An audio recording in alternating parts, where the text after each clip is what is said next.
Good evening, everyone. Welcome to another edition of the Gray Area here on the Black Man Unfiltered Network, simulcasting on the Sparta HQ Network. I am Mr. Bennett, joined by my partner, as always, This is Sparta! the Ghost of Sparta, a.k.a. Peter, a.k.a. Paniotis. Yasu, my brother, what's going on? What is going on, guys? How is everybody doing tonight? Hope everyone is doing well. Hoping everyone's doing well. How was your week? How was your weekend, sir? It wasn't bad. It was relaxing. And you know what? The weekends that I relax, I feel more tired than anything. I don't understand that. Yeah, sometimes if I get too much sleep, if I get 8+, then it's like I got 2. You know what I mean? So around 6 or 7 is kind of like that sweet spot for me. Anything more than 7, and you start to feel a little lethargic. I'm just used to running on lower fuel. But certainly, as you come in tonight, make sure you hit the like button. Certainly, as you come in, make sure you also consider dropping a Cash App or a Super Chat to the Black Man Unfiltered Network. And certainly, if you anything that you want to give to us personally, there is also certainly our own individual Cash App. So we'd appreciate anything that you give us this evening as you come in tonight. But tonight, again, as always, this is our call-in show. Okay, so again, I'm about to drop the link in the chat. So anybody who wants to come up, give a commentary either on a previous show. This is the 5th show that we've done. Certainly in the month of June. So, this is one of those 5-month Sundays. And, so certainly a lot of content that we've done, certainly over the course of June and in previous months. So anything that, any thoughts that you may have on previous content that we might have done on the show, you can certainly call up. Or if you just want to come say hi to us, chat it up with us or whatnot. The only thing we ask is if you can, surely be on camera, but we do make exceptions. I know there's certain folks out there, you know who you are. We always got to make an exception for you. Certainly if you would grace us with your appearance. But it's always good to have you guys on here. But yeah, I'm not gonna be as nice as you, Paul. I'm gonna say I'm calling you motherfuckers out tonight. So hang on. If Katelia comes up, you're gonna make her cam up. I'm sorry. If Katelia comes up tonight, you're gonna make her cam up.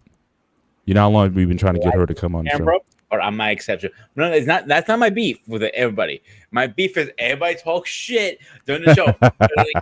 Typing like, so you're accusing people of being the keyboard warriors. Is that it? No. I'm not calling keyboard warriors. I'm calling keyboard cowards. Oh man, that's rough. I'm calling shots. Literally, I am here. You know what? Here. So here's the thing, guys. If you want to prove me wrong, and you're not going to, nobody usually does.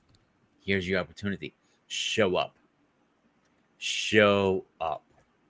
That counts being you too. If he has something to say, here we go. Here's your opportunity.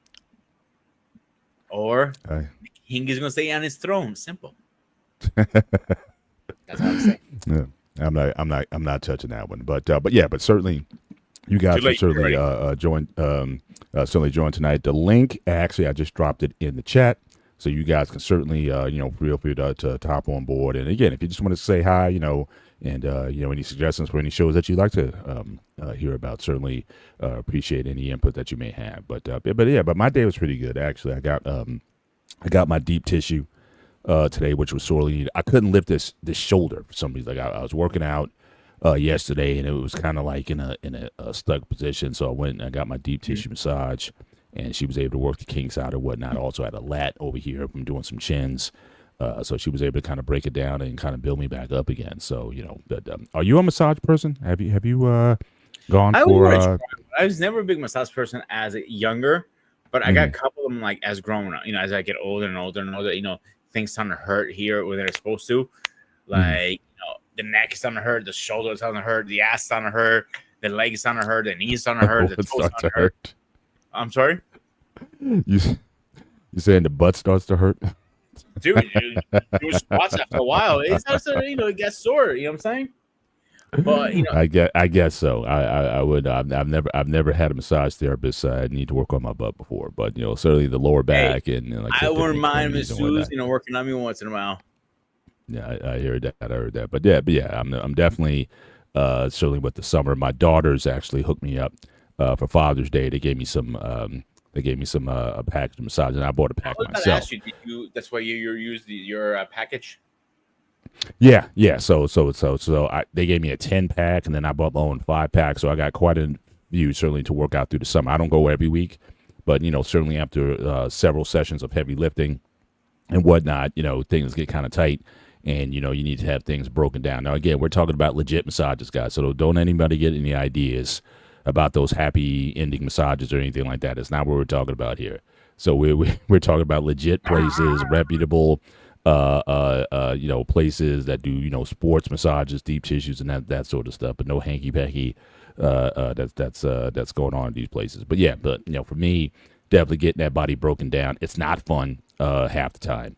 And she, like I said, she really had to work on my shoulder to kind of get it mobile again and whatnot. So, that's also, certainly a consequence of aging and everything else. It's like things feeling good, but then she had to kind of work it out. So feeling good. And, hopefully I'll be ready for the next one. So shout out to Finesse Visions in the chat tonight. So I'm not trying to go to jail for a rub down. me neither, brother. So I'm so definitely, up and on the level. And, so certainly that's something that, my wife, she's also gifted me with that. So my wife, she doesn't get jealous over anything like that. And now let me ask you, do you have a preference, Peter, in terms of would you have any beef with whether a male gives you a massage or a female? Are you me? I've had both, so it really doesn't bother me. I don't feel a funny kind of way if a man is doing it or not. But I have never got a real professional massage or rub down, whatever you want to call it, because I really, and usually, like when I worked at a gym, I had co-workers that were, they know how to massage people down and stuff like that. So right. Really go pay for somebody. When I say professional, I mean I paid somebody out of my own pocket. Right. So just like one of those chair, like they put you in one of those chairs and you get a massage like that. Or the hydro ones. Okay, right. So that's kind of you go into that hydro chamber and whatnot, and they just blast the water. I'm talking about where you basically you strip down to your skivvies and you get on the massage table and whatnot, and there's the massage oil or the cream or whatever, and they're like working it in, and I mean really breaking it down. So you've never had one of those. Never had one. But if I had a pick, I'm single. I want the woman to run me down, of course. See, I'm trying to keep it professional. I'm just saying, but would you because I've seen some of the best ones are a guy pause before anybody says anything or rub me down either. You know what I'm saying? Like I said, it's never been, because some of those guys are the best. I mean, some of these massage therapists and whatnot. I mean, and especially if you're an athlete, because a lot of those guys, it's like, especially when you got to go deep into the tissues and whatnot, you need a lot of strength. I know, right? And back of my neck. That's where I keep all my stress back here. Yeah. When I was seeing a chiropractor, and he goes like he had to crack me a couple of times because that's where I keep my stress. He goes, dude, you're like a rock back there. I'm like, oh, shit, I know. Yeah. Yeah, sometimes you need that hand strength to really kind of, again, to really break it down so you can really get into the muscles and whatnot and break up all that fascia. So, so like I said, I would have in a professional setting, go to a reputable guy. I'm not going down to Chinatown or anything like that. Any of those strange places. Definitely in a public area and everything's above board. But again, I wouldn't necessarily have a preference. In terms of that, especially if you're talking about, again, anything that's, again, sports related, where a guy really has to stretch you out. Sometimes you have to do that in order to make sure that's there. But I think we have our first guest calling in tonight. I got a guy here who's a big supporter of the network. Finesse Visions is in the building tonight. How are you doing tonight, sir? I'm doing well. How y'all doing tonight? Doing good, sir. Doing good. Just over here, just chopping it up a little bit. So now that I got you on, so again, we're just going to be shooting it tonight as people come in with their stuff. We're going to keep the conversation going and whatnot. So again, I had my massage just a few hours ago, so still feeling pretty good. Now I may feel kind of sore tomorrow because, like I said, with the deep tissue stuff, it like the breakdown, and then there's got to be a couple days of recovery. I won't even work out for a couple days before I go back into it. But have you, Finesse, have you had massages, deep tissue massage or sports massages before? I've never had a professional massage. Never had a professional. Yeah, I would. Which brings me to the question that I wanted to, listening to y'all talk, which brings me to the question that I wanted to ask. Sure. Is what are some of those macho male bullshit things that y'all kind of had to relearn? Like, because I feel like getting a massage is one of those macho male things that you kind of got to get away from in order to do it, you know? So I'm just curious of what it is that you guys may have had to relearn on some male machismo bullshit. I've never had that as a something that I had to learn because again, I've always, like I said, I've been in the sports area, you know, basketball, track and field or whatnot. A lot of the trainers, you know, certainly in those places are men. And, you know, my thing is as long as you can do the job. And again, especially when you're dealing with guys, I know bodybuilders, for example, and they got to get broken down. So I was always watching videos of, you know, the guys really having to drive the elbow into the muscle. The guy's got a 20-inch arm and all this kind of stuff. So it was never something that I felt I would feel icky about. If anything, I mean, when I got married, because I would get some before I got married. After I got married, you know, my wife, you know, she was like, she's good with it. She trusts me. So it wasn't a thing like that. So it was kind of maybe getting one from a woman for the first time. Certainly after I married was a little, you know, okay, you know, just make sure everything stays above board here. But it got to a point where, like I said, my wife, she gifts me with massage packages or whatnot. So again, I get them from, mostly, I'd say 9 times out of 10, I get them from women. But again, if there's a male, especially if I got, you know, if I need some deep work done, yeah, I go to a male. I never had to think about it, or at least I don't put that in my mind that this could be something, anything then above board. So I try to keep it classy. But like years ago, when I was really into the bodybuilding thing, you know, working out, I actually ended up getting knots in both my biceps to the point like my arms were locked out like this. I couldn't move them. So only like, you know, a couple of the trainers tried to stretch, you know, rub them out, and it couldn't. The male ones who were stronger were able, literally, they put me on like a crucible bowl, what was I call it, a table. Both mine were strapped down. They were literally using their elbows to rub it out, and they had the body strength to rub it out. As much as that sounds like the opposite of what any man wants to hear, you know, rubbing it out. But that was we needed it. I needed that, unfortunately, because I had knots. I mean, huge knots in my biceps. Yeah. So yeah, so some folks who may have that that phobia, I like I said, I recommend it. I think it's certainly as a man, just in terms of your self care. You know, when it comes to your grooming and whatnot. I mean, every once in a while, especially if you're involved in any kind of sports, gym, working out or whatnot, every once in a while, it's I think it's a good practice to like Pete said, to get those knots out. So I highly recommend them. You know, at least to try. And yeah. Because I know you do self grooming a lot, like myself. Would you ever get your feet done? I've done it all. Yes. I've gotten the pedicure, I've gotten the manicure, I've gotten the, you know, all that. Like I said, I have no problem with someone paying attention to my body and improving it. And you know, a lot of times I would get laughed at because I would go through stretches where I wouldn't go.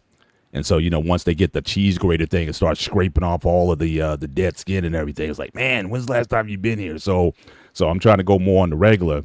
And a lot of times, going soon. My rule is I try not to go by myself. I'm weird about that. That's the only thing. Yeah, I'm bringing like shout out to sweetheart. I got you. I'll pay for it. I don't care. It's a little comfort thing because being on my feet for 12 to 15 hours at my job, callous to the point that they're so painful I cannot walk. And that's from my being in martial arts too. So look at this. Shout out to Lost in Translation. He's got his schedule for tomorrow. So again, pedicures are in, guys. I mean, again, some of the stuff that folks might have thought was a little on the feminine side or whatnot. Again, guys are getting, guys are taking care of themselves, and I love it. I mean, with the whole grooming, you know, under the belt. I mean, think about 10 years ago, no one was talking about Manscaped. 10 years ago. Now Manscaped is like normal. Everyone's got a 4.0, 3.0 shaver and all this kind of stuff. I got a 6.0 came out not too long ago. I'm just saying that like 10 years ago, nobody was like, you know, everybody was a hedgehog out there. On this panel right now, y'all sound real. Everybody was a hedgehog back in the day. Now everyone's shaving. It's weird. Guys are growing beards. got these big old ears, but everything below the neck is completely shaved off. So again, things have changed, man. I mean, the whole idea of being metro or something like that, I think them days are over.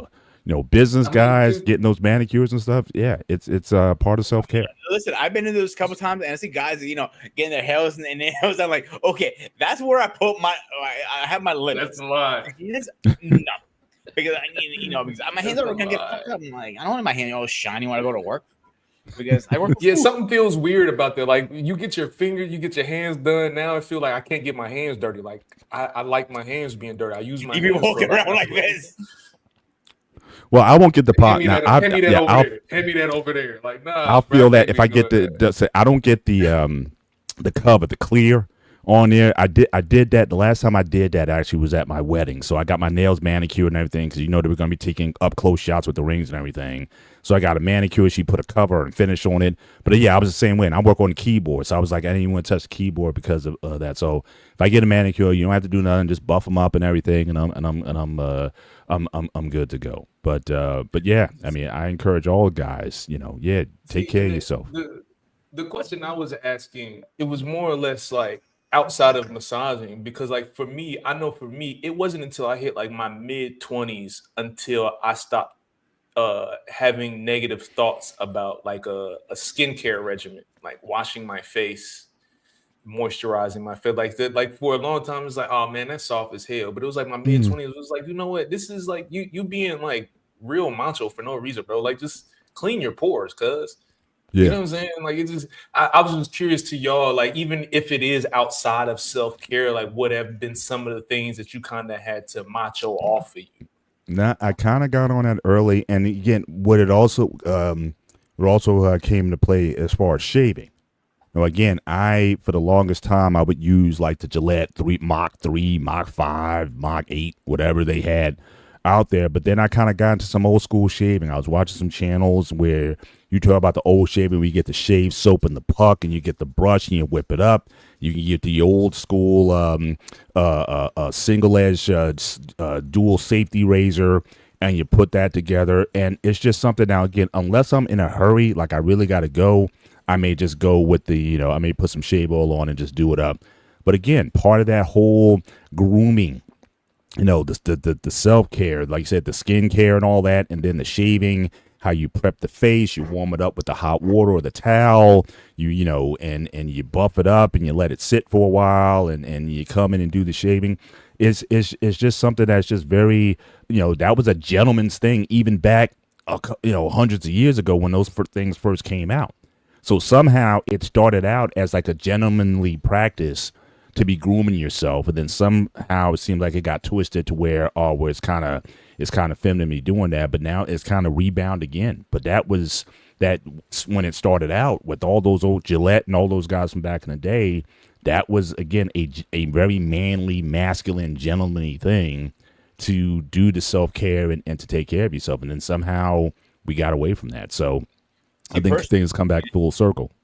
When I got into the straight razors, safety razors, and all that stuff, was at a very young age. I was like in my mid 20s, like 23, 24, 25, the latest, around 8. Reason I got into it because I was tired of spending all that money, to be honest with you guys. Mm-hmm. So when I did my research, I found the best company, it still is one of the best companies in my opinion, is Art of Shaving. It has the whole set. It's expensive up front to drop everything, but over a period of time, or long run, it's a lot cheaper than buying legit on the stuff. And they have chemicals in it to make your hair grow back and faster. People don't know that. That's why you go with a soap.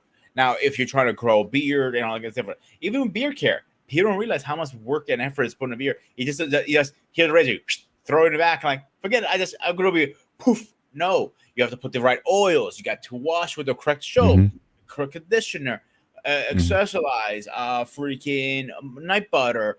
Bomb, dude. If I could take my camera in my bathroom to show you how much shit I have for my beard, you're gonna say, "Holy shit!" And like grooming was always like second nature for me. Maybe because I grew up in Greece, and that's how most Greeks are. Washing your face correctly, using little scrubbies. You brush it, then you use the accessorizer, then you use the AM or PM moisturizer. It just to me when I do the whole routine with shaving. Thank God I don't shave anymore. It's a project and a half because I have my steps. It's like going to church almost. Yeah. I gotta do step 1, step 2, step 3, step 4, step 5, step 6, even up to 10. Yeah. Yeah. That's why I think part of it too is I think we don't give ourselves a lot of time. You know what I mean? It's like we're so busy with everything else in life. Even Braxton, he talked about bathing. Now, I can't remember the last time. I got to think about this stuff. When's the last time I had like a bath? I'm not talking about a bath to cleanse. I'm talking about a bath. You get some of that Epsom salt. I got a big Whirlpool bathtub that I haven't used in a long time. But I'm talking about you get that Epsom salt and you get those oils in there and you just sit in there and just chill for like an hour, you know what I mean? And just let that salt and stuff really work on your body and your muscles and whatnot. A lot of times we don't give ourselves that time to ourselves. It's just go all the time. And so again, I think just taking that 20, 30 minutes to groom yourself every once in a while, maybe once a week or whatever, have a bath or go to a sauna or something like that just to get the toxins out your body. I just think those are just healthy practices that, again, I'm glad to see more men are embracing. But yeah, I'm just trying to remember. What's the last? Ass. Well, obviously, but I'm just saying. But Groom, when's the last time you had a bath? Like laid in a bathtub and just, played some music or whatever, or just vegged out, like you fell asleep in there. That always feels dirtier. Like it just feels no. dirty. Well, I'm saying, first of all, you bathe first. Like I said, I'm not talking about a bath to cleanse. So you would take a shower first before you got into the bathtub. You don't want to see that dirty ring around the bathtub because you didn't bathe yourself ahead of time. No, you should be very clean going in. I'm talking about getting in there for therapeutic reasons more so than cleansing reasons. But again, when was the last time you gave an hour to yourself to heal yourself? That's what I'm talking about. I mean, when I mean, how many brothers are doing that today? That's all I'm saying. Yeah, soak it out, and just to relax. Absolutely. So I guess that's my next machismo battle because I can't even tell you the last time I sat in a tub of water. Like if it's not a swimming pool, I can't even tell you the last time I sat in a tub of water. Yeah. Or even like a hot tub at a pool, sometimes they have like the hot tub that's like next door. Now I can understand you don't want to share with a bunch of people you don't know or something like that. But I've been to some private homes. They got, hey, jump in the hot tub or whatever. And I just haven't necessarily always taken advantage of that. But again, therapy. You put that aromatherapy oil up in there and whatnot, and you soak in those vapors and whatnot, and you just give yourself that you come out with your fingernails wrinkled, your fingerprints wrinkled up. Yeah. But I think I would encourage guys, we need to get, that sense of self-care. I think we need to certainly give ourselves the grace and not think so much about, what got someone's going to think about, that or this machismo thing that you were talking about, Finesse. Take that on as something and just see how you feel afterwards, And again, if you got the wifey, you get out and she gives you a rub down afterwards or whatnot. That's a very intimate evening. And guess what? There doesn't even have to be sex involved. It's just that whole idea of just caring for one another. I mean, very, very intimate times. So guys, give yourselves that grace. Shout out to Mariana Constantine, always a fan of the show, always a guest. Welcome to the show. Good to see you this evening. So again, we're talking about grooming so far. But men's practice, I know Pete, you had a topic that you wanted to get into, but while we have Finesse on, certainly I want to, yeah. This falls more in your department because I know you, my man, if you're married or not, but I know Paul is married for a half a millennium now at this point. So I'm curious from all the women who are watching this, and I want men too, and I want their opinion. Is it appropriate a married woman give a friendly hug to another male friend? Well, that's several questions in one right there. So you gotta define when we talk about friends what we talking about here. Literally friend, nothing but not friends with benefits. Like I'll put a good example. My good friend CQ, he's my best friend. I've been knowing his wife for as long as I know him. Because when I met him, he was already married. Like I met you, you're already married. I don't get to see him as often. When I see her, she comes, bear hugs me. Pete, what's going on? And Bear hugs you? Yeah, I'm not okay. Maybe I'm not saying that correctly, but she gives me a nice hug as a friend. Yeah, absolutely. Yeah, I'm with Leona Gross. Shout out, actually, welcome. I think it's the first time I've been out you on the show. Good to have you on with us this evening. Enjoy the show. Yeah, my thing is this: if there's boobs involved, I got a problem with that. No, not like that. Nothing like that. No, I'm saying, if you're saying bear hug, full frontal, and we talking full frontal. If I feel the boobies, it's inappropriate. Well, I'm not like, here, hug me. I'm like, Well, look, some can't help themselves. If you rocking deep and up, then even a side hug you gotta be careful of. I mean, they just get in the way. So I'm just saying. I'm serious, meaning a friendly hug. You haven't seen a person for over a year. You see him once a year, and you just give him just a friendly hug, not a sexual hug. You know for a fact it's not sexual. It's a hey, I haven't seen you in a while. What is well, sexual is hip. So I started with the boob. If it's hip to hip, that's inappropriate. If boobs are involved, it's inappropriate. I'm with Leola. Side hug, you know, the hips go in the opposite direction or whatnot. I got no problem with that kind of thing. But like I said, it depends on what's involved. But if you come up, because it's weird, I noticed somebody at work doing that, went and greeted, and it was like a frontal. Now, again, it's a married person with another married person, and it was like a body-to-body hug. And I'm like, ooh.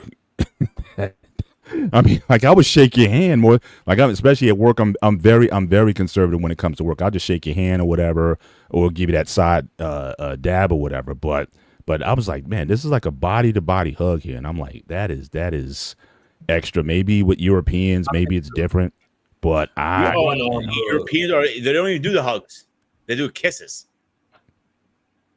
Who does kiss? I'm sorry. You mean like the cheek to cheek thing or whatever? Yeah, that's that's because even men to men do that, so it's not a. That's another argument right there. But with the hug, I seen coworkers, even myself, I'm okay with face-to-face hug. I don't know about you guys mixing my words around here today. It's just a friendly hug. I'm cool with that. But when it comes to like, no sugar. Yeah. It depends. Now look, if my wife, like say, like cousins and all that, that's that's kind of fine. You hug your cousins and your family members and whatnot. You go to family reunion, whatnot. But in terms of friends, though, like my wife really doesn't have friends like that. Or at least she doesn't have many more, and I don't have girlfriends like that either. We kind of gave a lot of that up when we got married. I'm not one of. I think initially when we did get married, I think if we did have friends over, it would be like with us. I definitely wasn't hanging out with them. I'm not on the phone with them. We're not having intimate conversations or whatever. So I definitely think things have to change and things should change. If I had a friend of mine who got married, then I'm telling her up front. It's like, look, you're probably not going to hear from me a whole lot because I am your friend. That I'm going to keep some distance out of respect for your husband. You know what I mean? Because again, I don't know how he's taking that stuff on. So I kind of go with what he deems respectful. And I would think they would have conversations with the wife in terms of, okay, look, you haven't seen Paul for a while. How are you going to greet him? And again, the side thing is probably the most appropriate thing that I'll ever do. But no body to body stuff. That's you're asking for trouble there. That's all I'm saying. I think the one arm around the shoulder, I think that is cool because it like still provides a little space in the body. And then she still got that other hand. Like if he get a little handsy, she still got that other hand to kind of like push him away if she need to. I feel like that's respectable. I feel like that could be. Shout out to marriage, politics, and sports. We can't hug anymore. We're not talking about we can't. What kind of hug though? So again, are you good? So marriage, and the link is in the chat. So anybody who wants to come up tonight, I'll put it in the chat again. This is our call-in show, so you're more than welcome to come up and chat it up with us and talk about this topic. But we're talking about what kind of hug. So your wife is at a party or whatever. She sees an old friend of hers. You good with her giving a frontal hug, or body to body, or a kiss on the cheek, or something like that kind of greeting? Or are you going to do more the side to side thing? I mean, what's going to, that's really at play here as a married person. So, well, it's just like our pain wants them pillows. So that's the topic tonight. So, but our pain, if you want to come up tonight, I haven't seen you in a while either. So, so go ahead and move out of the way so y'all can run your show. I appreciate y'all, fellas. Hey man, thanks for coming up, man. Always a pleasure talking to you. And be with me. I missed you on Wednesday's sports show. They were ganging up on our Steelers. So next time I need to tag you in next time you in. So be on the ready if I need you. I'll be there. All right, bro. You have a great night. So R Payne says there's a 2 second rule. I don't know. Here's how I break it down personally. All right, is how good I know the person. Number one, if I'm friends with them for years and I know their husband for years, okay, fine. Now, if it's how close am I with the person too? You know, how many years and how close I'm with the person. I'm not saying close to the person like, oh, let's, where my hand placements. That's what it is. People, you can go too low is inappropriate. Too high is where it needs to be. If it's you see what I'm saying? Yeah, no, I definitely the too low thing. And again, I've seen those. I've seen hugs where that hand is on the low back. No, it's supposed to be, I would say upper back close to her bro line. That's appropriate. I hate to say it like that because that's where if it goes too low, it's like, okay, dude, you just being nasty. You're trying to grab her ass at this point. So it really depends how well and how long you know her. That's where it comes down to it. If you, okay, good example, your wife. I don't know your wife that well. I know you great. I don't know your wife. I will be a little inappropriate if I came over your house next week. You go, hey, what's going on? She's going to look, I'm like, get the gun. Like, you see what I'm saying? Yeah. Like, okay, I can see her go, like, oh, here, fist pump, boom, call it a day. Yeah. I can see your wife doing that. Because again, she doesn't know me like that. Right. Yeah, but I certainly have friends who I've known again 30 years, and certainly when we get together, there'll be a hug or whatever. But again, it's the side thing, the side greet, maybe the face to face or something like that, and that's it. But again, no lips, no hips, and no boobs. That's generally the rule. You try to keep those things separate regardless of the relationship. The only, like I said, her brothers, she could be very affectionate, certainly towards them or whatever, and comes from behind them and hugs them and gives them a kiss and things of that nature. That's family. Siblings is like I said, certainly could be a little bit different, but even with friends, there's just boundaries. Okay. And a lot of times, example. CQ, not CQ, King, a good friend of the channels. You met him personally. I know him for too many goddamn years. When I met Michelle for the first time, they were coming back from the beach. They went there for the weekend or whatever. And they, she comes up to me and goes, "Hey, Pete," and the woman is a tall woman. She's taller than you, bro. And, you're short versus her. I'm like. Now, and I've seen them together. So obviously, I've met King, and I've seen pictures with her. And so yeah, very tall. But my wife is tall also. I don't know if she's as tall as my wife. My wife's 5'11", but she might be up there. Might be up there around the same. She's tall. She's 6 foot. Almost 6 foot. Almost. Okay. She's just shy of 6 foot. Right. You know what I'm saying? And she came down, came in, face to face hug. And I'm like, I didn't think anything of it. You know what I'm saying? Mm-hmm. But she made sure her boobs was like low. Right. She went down. She went down on my level. And I That's was what I'm like, saying. Well, I was gonna say. So in order to come down, the hips go in the opposite direction, right? That's just physics. She's got to way. exactly. That's what I'm saying. So it's got to be like this. So again, yeah, no hips, and also when you go away, the boobs, also tend to go in the opposite direction. So yeah. So I think those. We got Mariana in the building. Mariana, you're free to come up if you want. We would certainly like a women's perspective. Certainly on this as well. You're free to come up. And again, for you, we make an exception. You don't have to cam if you don't need to, if you don't want to. But certainly, Miranda, she's one of our special cases where, again, she's free to come up and share her views as a woman. Certainly on this issue, what's an appropriate hug? But a lot of times too, I'll also let sort of the wife kind of lead that. So again, most of the time they come in and they kind of do the thing, and I just act accordingly. But I've been taught, certainly for a long time, just in terms of interactions with women, period, what's appropriate. So really, handshakes I think are appropriate. Now again, I know some women get offended when you extend your hand and shake their hand, especially, but that's usually with like the old school, women, especially like the women in my church is like, you better come in and give me a hug, that kind of thing. With the grandmoms and stuff like that, they don't go for that handshake thing. But I think certainly for a younger person, starting with a warm handshake is good. If you want to do the side thing, I think that's also appropriate. You can certainly add that, but just keep it. For example, Father's Cosentino's wife. We were chopping up for like a good hour and a half today at church, and I was leaving. Like he's like, "Oh my bad, I haven't got back to you." Blah, blah, because him texting back and forth all the week. I'm getting ready for my vacation. I'm like, you get a vacation? His wife starts laughing. He goes, yeah. And he turned his goddamn phone off. I'm like, shit. But anyway, we were talking, and after I left, he came up and gives me a nice hug. Same thing with her. To me, it's like nothing because again, I don't see them like that. I see them as that's my priest. That's the priest's wife. I don't see that like that. You know what I'm saying? Yeah. Maybe I believe it depends on your relationship with that person.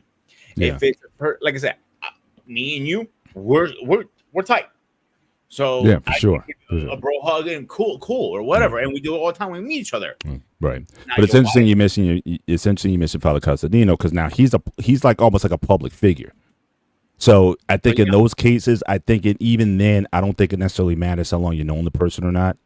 I think because of his public image and certainly in the status of the church, I think even with those guys, they have to be even careful. So even let's say if his wife did meet somebody a male friend or whatever, even for appearances, I would I would rather tone it down in that setting because again, people don't necessarily know the relationship that she may have with that individual. All they see is, oh, well, she gave a warm hug to this person. And people can then just take things and then run with it. So I think especially if you're a church, especially if you're a pastor or something like that. I mean, I think anything where women are involved, especially in the black church. I mean, there's been all kinds of scandals of things that go on or things just taken and rumors just kind of spread, whether it be right or wrong or, factual or not. People will take things and run with it. So again, I think you got to be extra careful. If you're going to be in a counseling session, door open, or have your wife there or something like that, I just think that there's additional layers that those, especially if you're in like a religious setting or whatever, I think you got to take it up even higher. I think in that Father's just to wife make sure is there's no a appearances. unique study, I call her, and she hates when I say this about her because her father was a priest too. Oh, okay. So she grew up in this. She grew up in right. Knows exactly how to react, how not to react, and all this stuff. At the public figure part of it, and don't forget my conversation is very small versus other ones like Bethlehem, Allentown, New York City, and so on.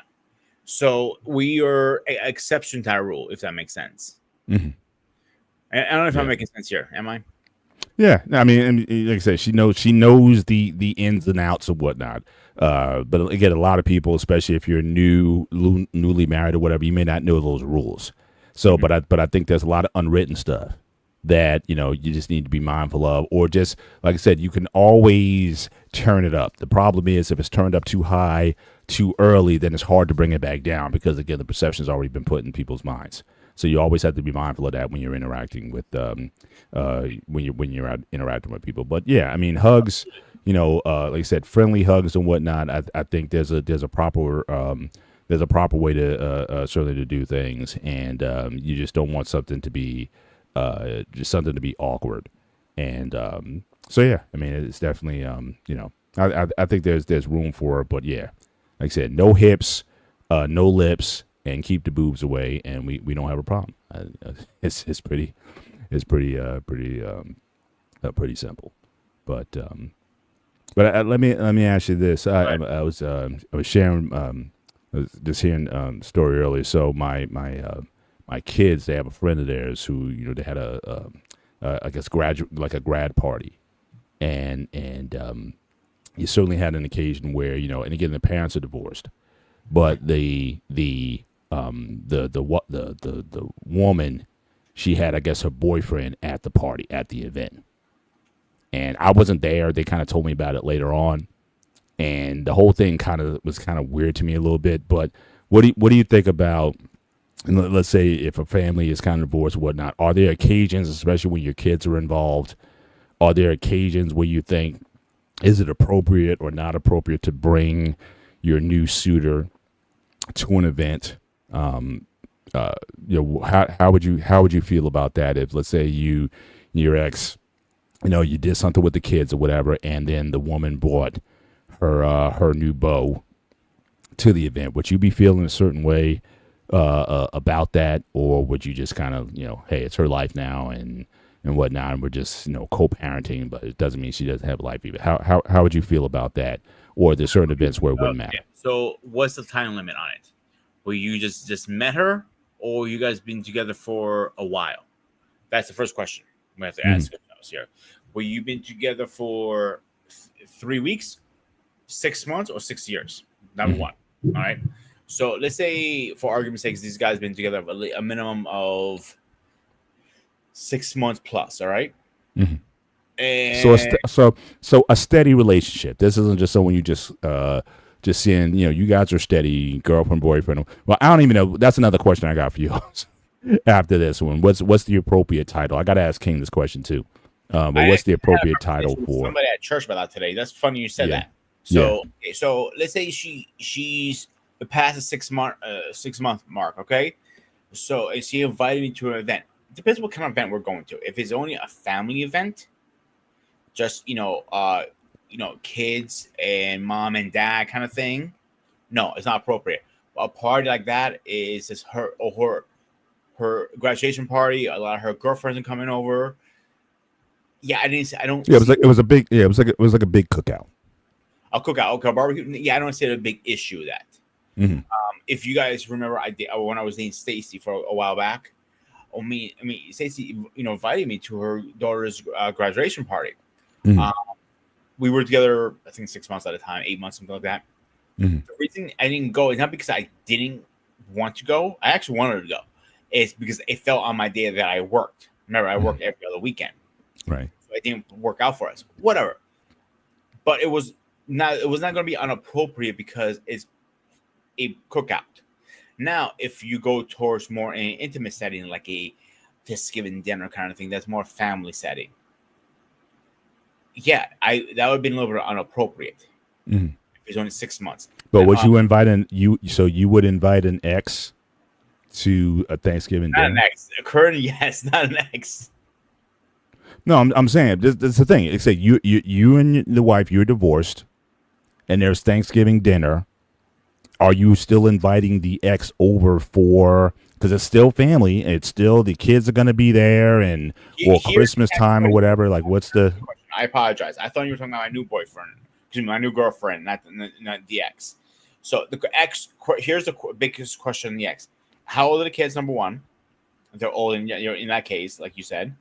Second is, what is my relationship with my ex?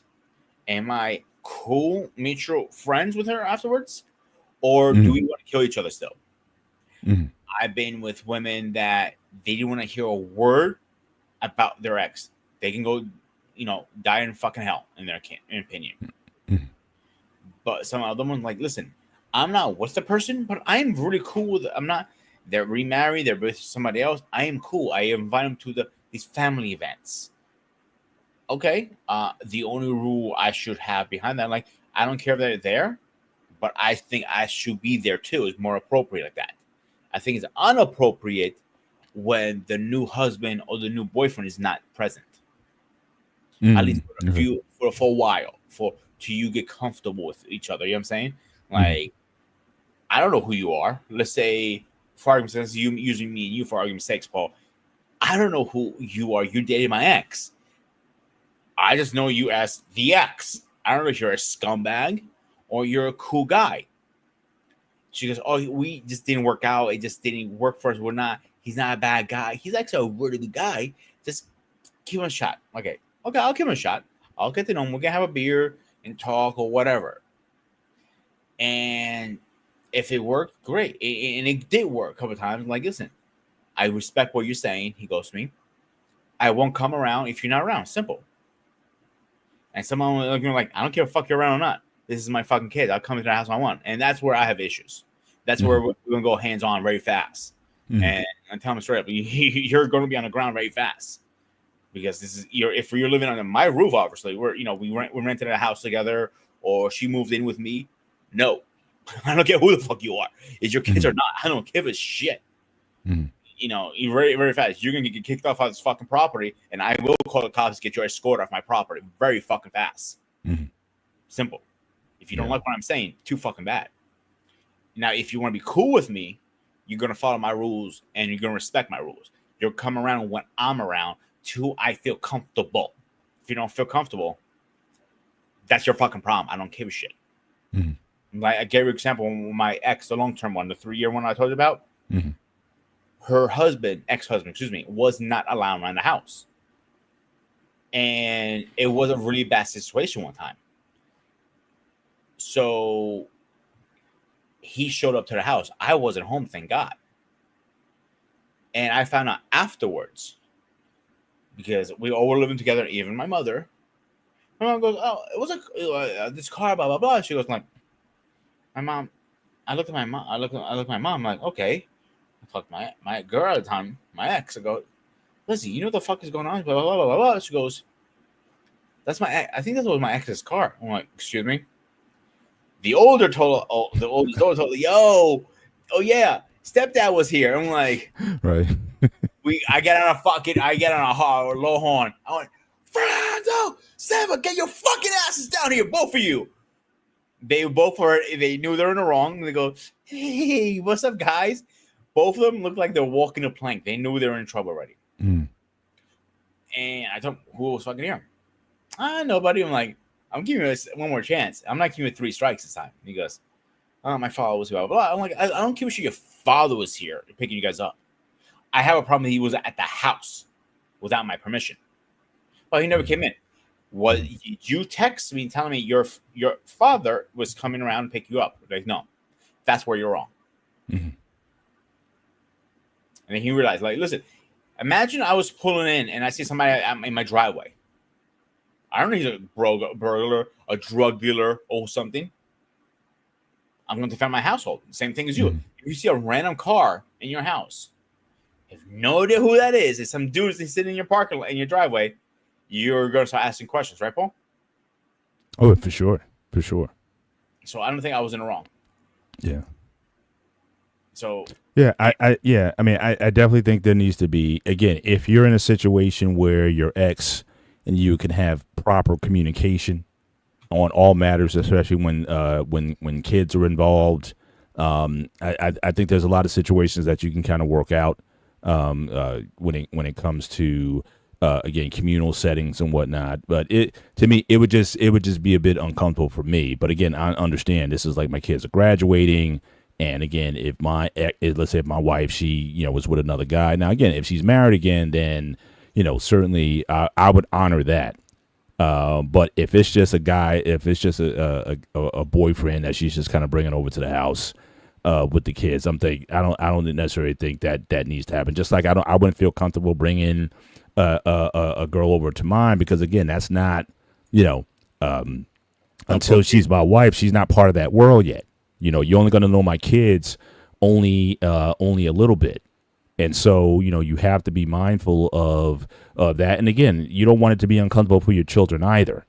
And so, you want to, just create an environment where, again, the emphasis, especially if it's about them, the emphasis should be on the kids, not about the rumor mill, not about people talking about, oh, did you see so and so there with their new boyfriend or some other thing or whatever. Again, it shouldn't be about that. It should all be about the kids, and it's their day, it's their accomplishment, it's their achievement. And so you want to be mindful of them in that situation. But we have another guest who surely came into the building tonight. And again, always a pleasure to have her on. We have Mariana Constantine, who's on the phone with us. How are you doing tonight? I'm doing fine. How about you? We're doing great. We're doing great. So we've talked about everything from deep tissue massages to personal grooming to body hugs or hugs that are appropriate, and now we're talking about bringing a new flame to your kids' events and whatnot. So any one of those topics that you want to kind of chew on or whatever. So we saw your comments on the hugging thing. So as a woman, what would you think is you can take on any one of those topics, but what do you think is appropriate? When it comes to a married woman hugging hugging a friend, what do you think is appropriate? What is not appropriate in that particular situation? But you can take on any topic that you want. I'm gonna go with the hugs. Okay. I know there's a big cultural difference between how I will say, because I'm first generation, Mm-hmm. how I was perceived. Because I'm from Eastern Europe. The Okay. way we hug, because we hug our relatives, Right. Right. like cousins, our uncles, our aunts, no problem. Yep. When it comes to somebody that you don't know, we don't do that. We're not we're not comfortable with that. Maybe with the priest, that's understandable because we be open, what the family go through. We will Mm-hmm. hug the priest, we will hug the priest's wife. That's a little different. But when it comes to some, let's say, some random person decide to come to your house, like it could be I don't know, it could be, you're not gonna hug a male person because that's crazy. But of course it's more like family oriented we do. Right. um and then in our culture we kiss 3 times on the cheek when we Mm-hmm. greet. Okay. And I know that from an American culture it doesn't do that. Like it's Right. more like, okay, we do the fist pound or handshake or hug. But from my perspective, because I'm a first generation, I born and raised in New York, and then I moved up in PA, Mm-hmm. and I've been here 25 years now. Mm-hmm. It's more, I will say, it's more family oriented, and somebody Right. that for a very long time, like more than a friend.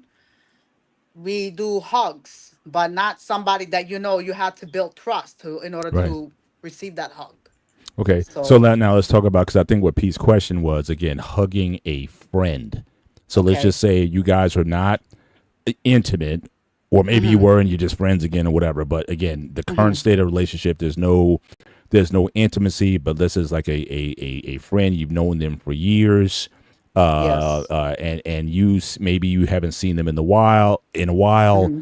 and how do you greet someone like that? Is it kind of almost like greeting a brother, or something? Are there rules, just based on your culture in terms of, so We this is agree. someone of the Yeah. opposite sex? Yeah. Oh, before she Yeah. answers, I want me jumping in really fast. So me Okay. and Mariana's culture are very similar because we're both from Europe. I believe we're like neighbors, Mariana. I'm not mistaken, pretty much, right? Yes. Yes. So the difference about a little difference I already see is for us to greet somebody like a kid. We don't do the hugging as much. It's more kissing on the cheek. It's usually good friends you haven't seen in a long time. Like let's say even male friends like self. Like I haven't seen you in 6 months. Yes, I'll give you a kiss on the cheek on both cheeks. That's normal.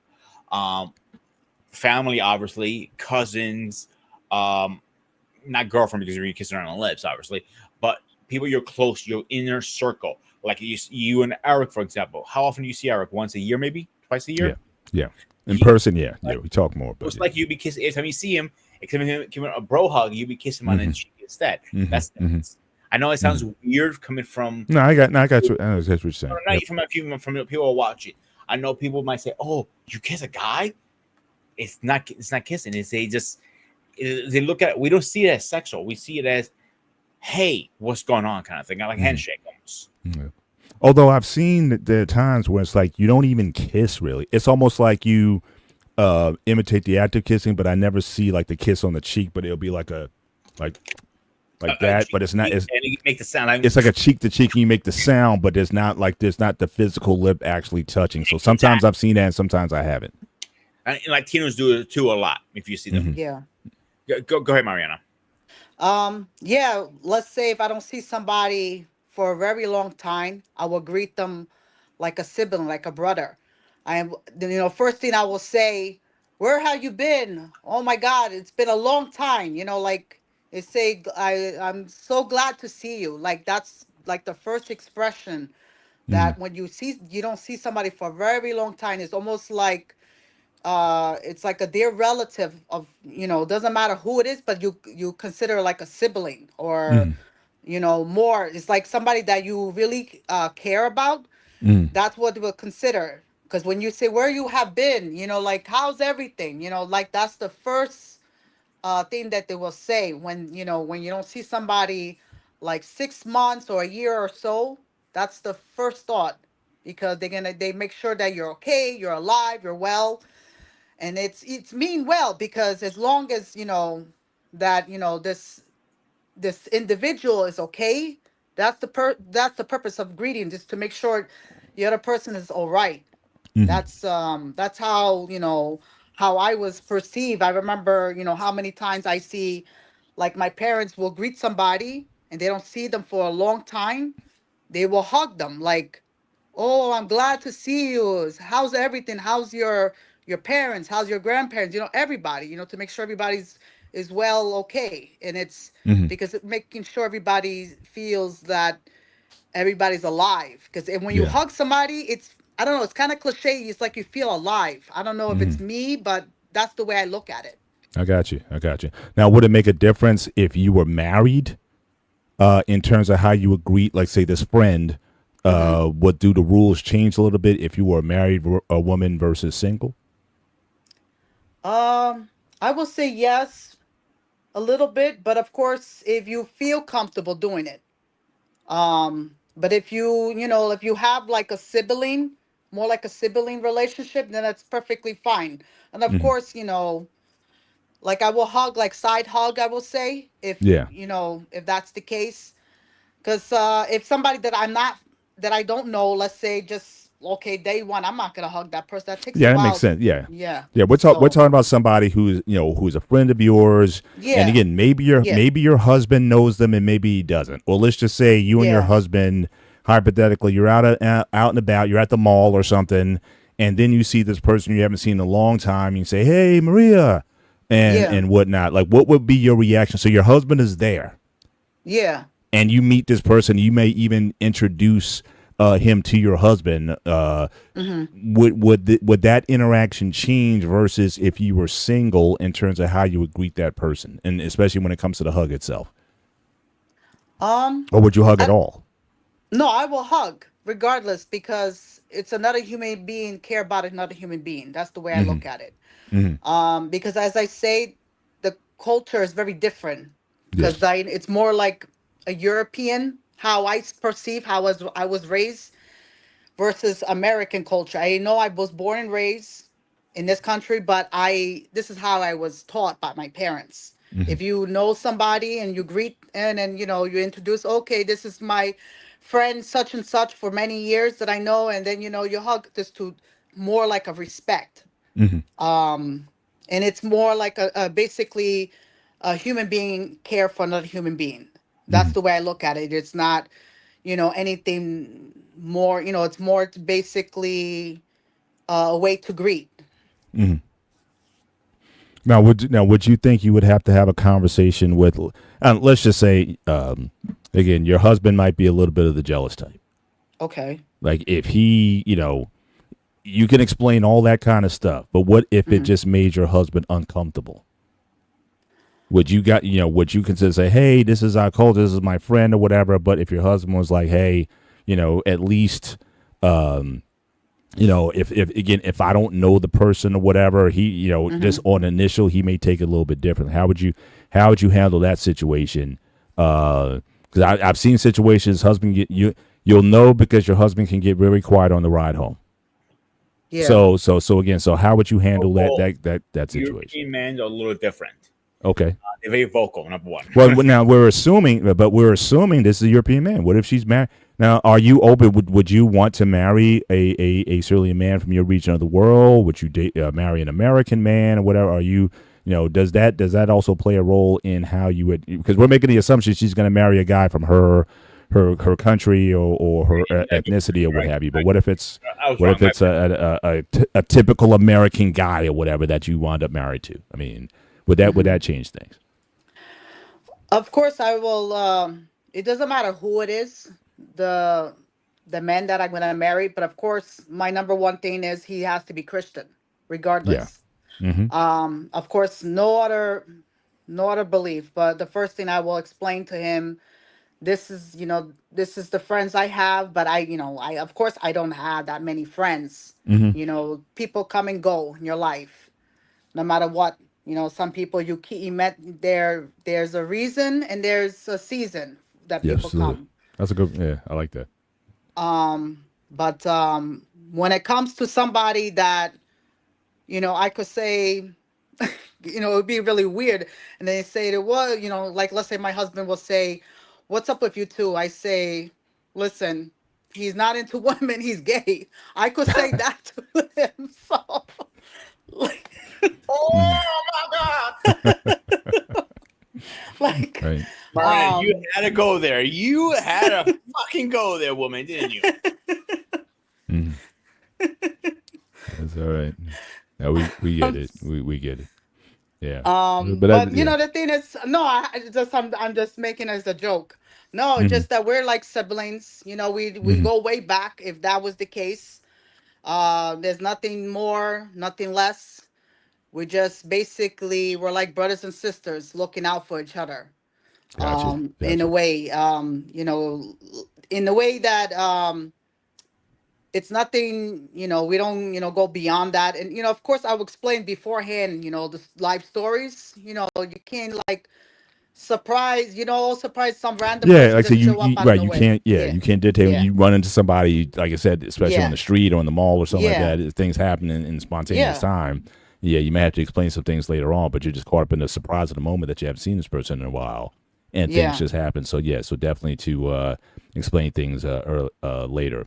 But definitely, you're definitely in agreement. Side hugs always, or for certain people, will you give more of a body hug? Is there a difference based on even if it's a relative? Do you still do the side thing, or are the hugs different even for relatives and cousins? And things like that? Depending the person if you like the person, I will do side hugs. It's like, you're trying to be respectful, but you don't want to go a little more into it. I will do like side hugs. And it's not like, oh, I don't want to, I'm not going to say I don't want to hug you, but I will say side hugs is more appropriate. Not any more into it, I will say. Yeah.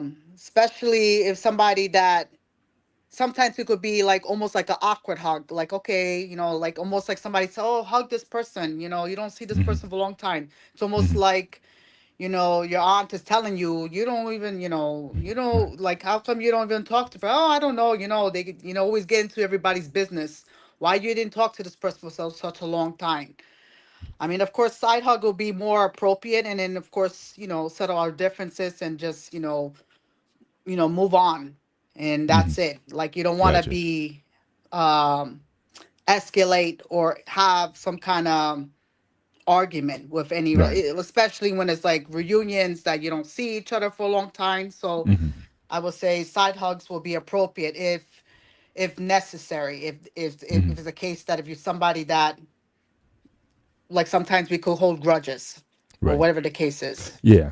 But when it comes to family events, family reunion, cooking family dinners or something like that, reunions and stuff, is it different family members? Same thing, side hugs, or are you more body to body or what have you in that I case. will do body to body to certain, ones that I care. But Hmm. somebody who is, let's say, like disrespectful across the line, and I had to do a side hug.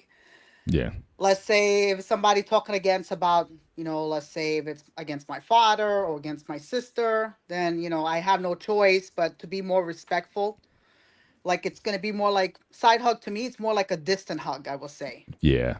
Yeah. I I got you. hate to I explain it, but that's in a way to be more respectful and be more cordial and to make do not make us like make a scene. The last thing you need is to argue and then everybody look each other and like what's going on, what's the meaning of this. We're supposed to Yeah. have a family reunion and everybody should get along. You don't want to have anything much more deeper, and of course you have little kids going around and like what's going on, why my family so chaos. That's You don't need that. Yeah. So Yeah, for sure, for sure.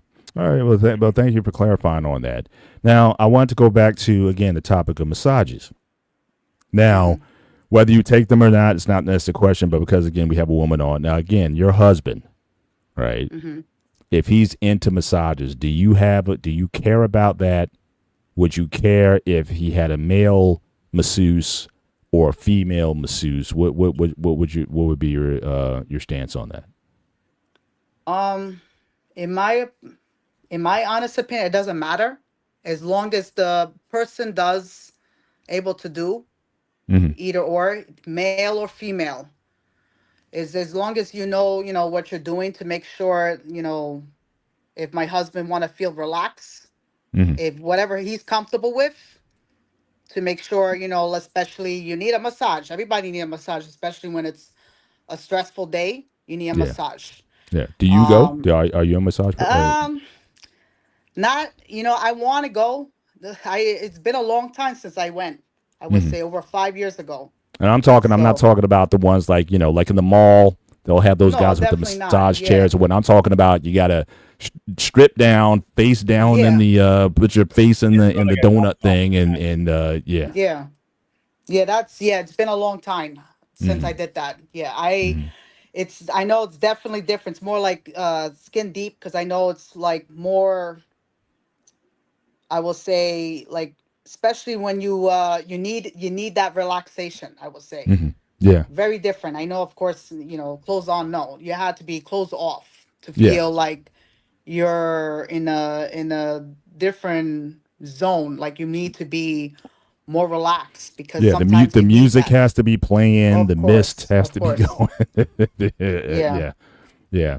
Yeah, but you should. I mean, like I said, yeah. I really, so I think men have certainly come around a lot in recent years in terms of personal grooming and personal care and whatnot, and where those Hmm. things used to be kind of looked at kind of awkward, but now men are doing that. But even for the ladies, I think now my wife, she hates massages, absolutely Hmm. hates. She does. She's so ticklish. She doesn't like anybody. I can't even give her a massage half the time because she just gets What? so ticklish. She gets very ticklish. She just doesn't like even. She goes for a a pedicure, and she's like Uh-huh. wincing because she's so ticklish in her feet. It's very, but she knows she has to get it done.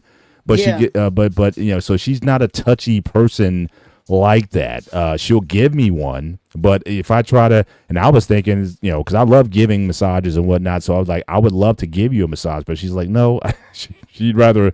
Nah, so she's not the one for it. But I tell like anyone, whether you're a man or woman, Hmm. it's good to get that again, that deep tissue, especially if you're working out, you're Hmm. exercising, or you need to get the stress or the toxins out your body.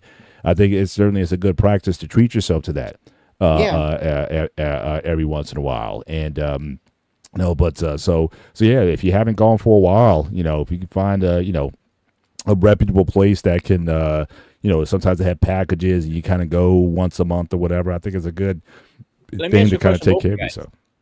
How would you guys react that if it was like he comes in and he has a club in his hand, he has like a bone pierced through his nose. He's like a witch doctor. He comes down and then comes screaming like, "I want to give you a massage." Would you I like freak run. out or would you If the guy, listen, obviously my and thing he is plays his this: music? if he's an employee of the establishment, obviously I'm gonna assume he's pretty good at what he does. I'm not one of those people who is like, oh, I want Susan or if Susan's not on the clock or whatever, then I'll, it's like whoever's on staff, I would think they'd be trained relative. Not everyone's going to be the same, but I would, expect people to be professional in all sense. So if he's and if it's a male masseuse, he may, be stylish in certain ways, or he just has a certain manner about him. Creative people tend to dress and look sometimes differently from everybody else. My thing is just as long as you're professional, and I'm not going to see you anyway, right? If my head is down in the donut, I'm not, paying attention to what you're wearing or anything like that. So my thing is, can you do the job? Now, if you don't do the job, if I didn't feel good about it, either I'm going to give you a low tip, and in that case, I may say, hey, I may request this person who did a better job than the last one. Or if I have an opportunity to write a review on that masseuse, I would say, hey, why I didn't like the job that he or she did.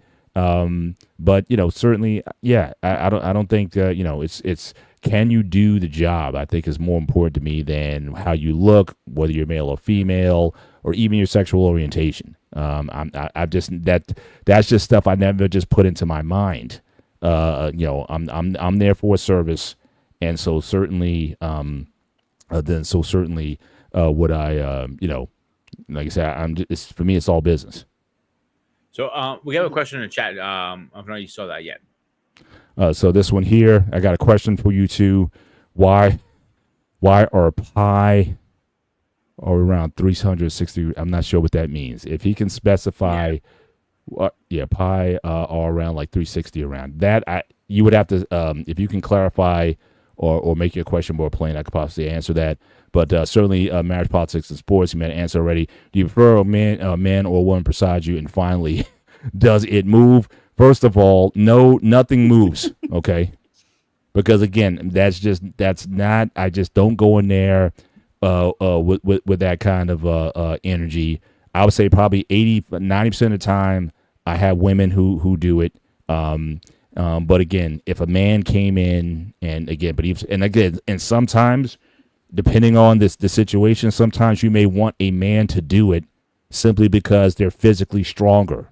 And if you got knots that need to be worked out, or you need to get stretched in certain ways, whatever, if you're very muscular, then sometimes, a man might be have an easier job of doing that.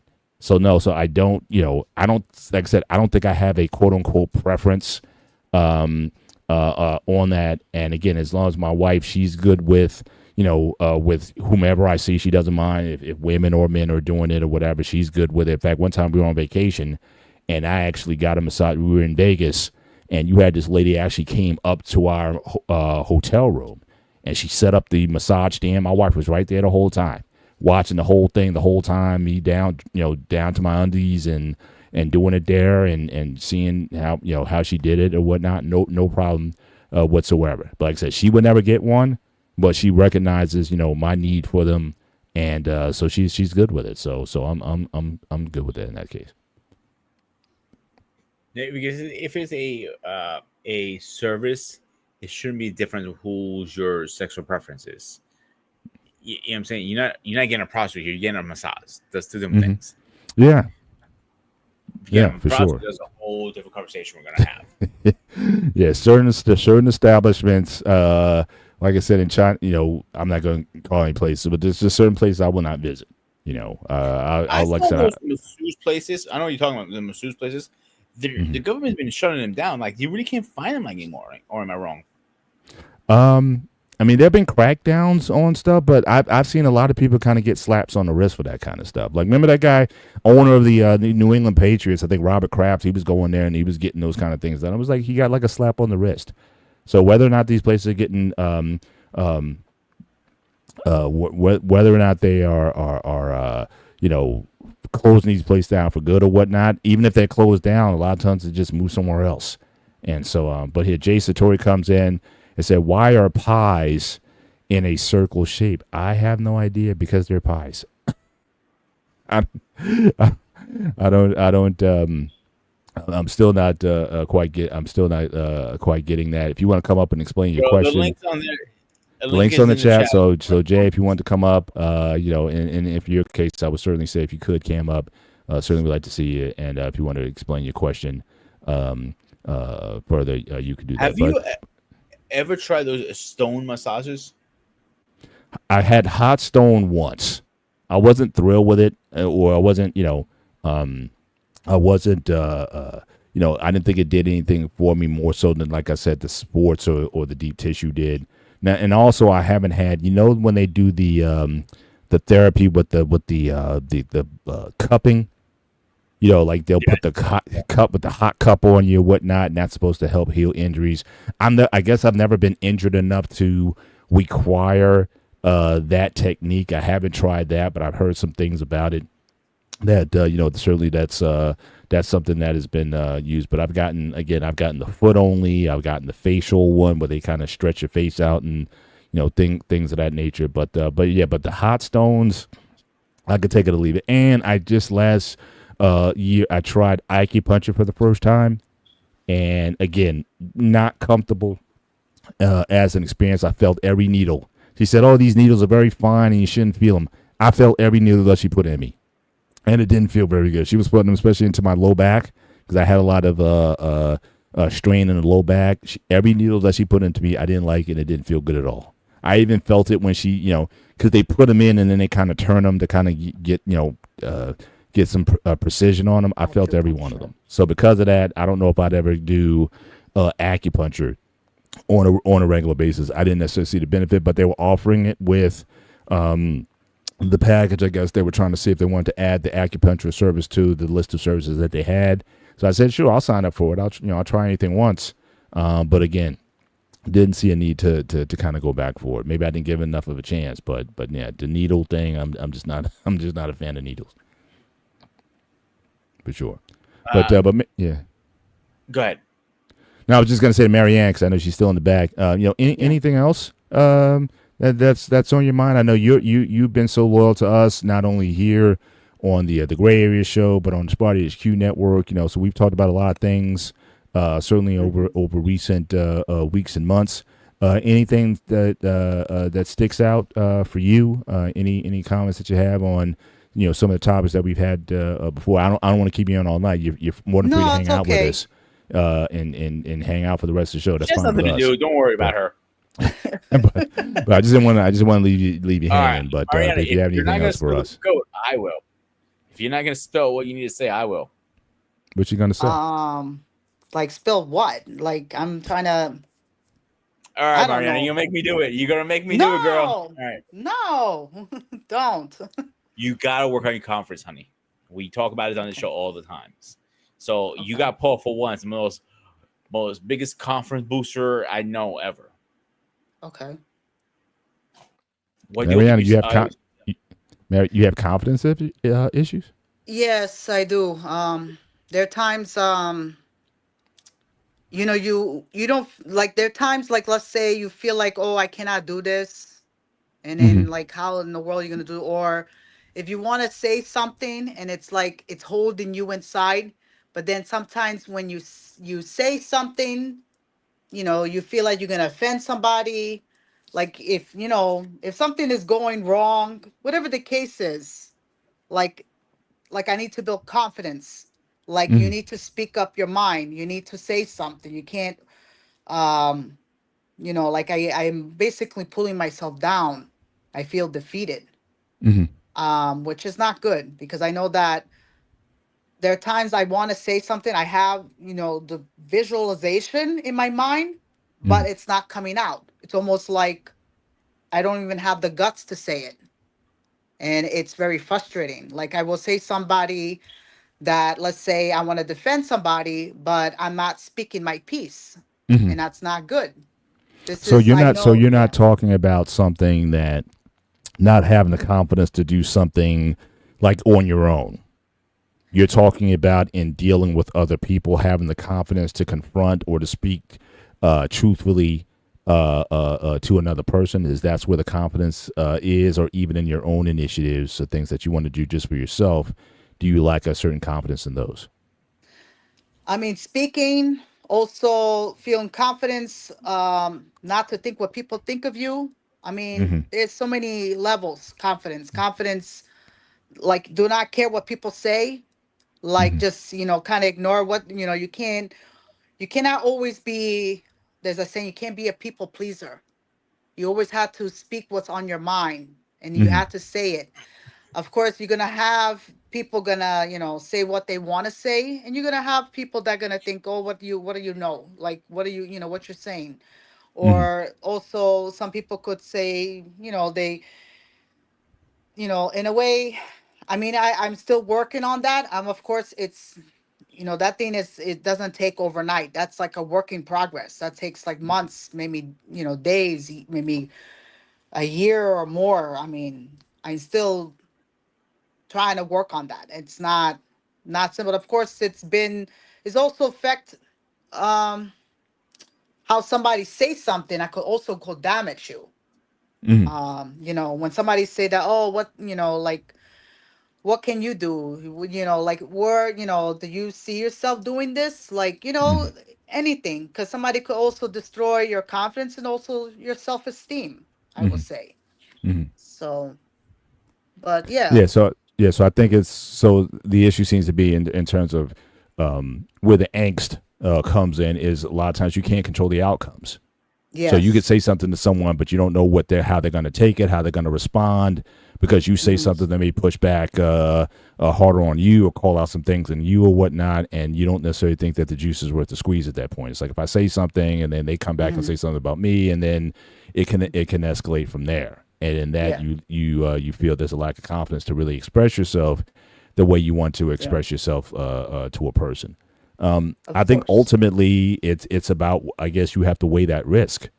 If it's Hmm. something that is affecting you personally, that Hmm. certainly you have a right to agency and you have a right to defend yourself, and Hmm. certainly to protect your peace. So again, to say now again how you say it Hmm. to an individual, to talk about what has been done or what that person is doing, not necessarily trying to assault their character or what have you. I think those are certainly smarter ways to address the issue. As far as like, look, it's not like I have anything against you. I have an issue against what you said or what you're doing, and Hmm. certainly I would like you to to stop you doing that, because it's affecting me, and certainly my whether it be at work or my performance or whatever it is, and certainly you have the perfect right to certainly defend yourself. But outside of that, yeah, you can't control outcomes. That's the risk when you are opinionated Hmm. or be willing to speak up, certain for certain causes or persons. That is a risk that you take. Yeah. And but you got to get to a point to say, is it, if it's not worth it, and if your peace can still be maintained, then yeah, you might be better off not saying anything. Yeah. But if it gets to a point where again it's affecting you in ways that is detrimental to your health overall, then Yeah. yeah, I think it's appropriate that you speak up for yourself. But again, keep it on the thing that's offensive, not necessarily on the person who's offending. And I think that's Yeah. certainly a smarter way to go about it. If Yeah. you don't want to get personal on Hmm. this particular thing, because a lot of times people are doing things and they don't necessarily realize that they're doing it, and Yeah. until someone calls it out. But you can't be afraid of the outcomes in that situation if you know what's right. And again, it's affecting your ability to do what you need to do. Yeah. Yeah. So, like I told you 100 times, Mariana, sometimes it's better to be blunt and hurt somebody's feelings than be quiet and not say anything. Yeah. Same. Yeah. We had this Understandable. conversation multiple times, me and you. But I Yeah. wanted Paul to get his opinion on this because maybe a different person, a different opinion, would have maybe see things a little differently, if that makes sense. Because Mm. me and you had this conversation, what, at least once or twice a month, right? Yeah. Yeah. A lot with this. Yeah. Because I know that, like, sometimes I'm like thinking, oh, I don't want to offend somebody, but then I want to state what I want to say, because Hmm. everybody could say something and it kind of, it could be to the point like, okay, I need to speak up my mind, what's holding me, and Hmm. I need to say my Exactly. piece, because sometimes you need to state something. When they say, uh, there's a saying like, the truth that shall set you free. You need to speak up. It's not good to hold it in. You need to speak how you feel. Like it's not good to feel like, oh, I feel like I'm going to be trapped and not saying anything. You need to speak up, and it doesn't matter in what aspect, whatever what you have to do. It could be a loved one. It could be somebody, that you went to school with. It could be at work.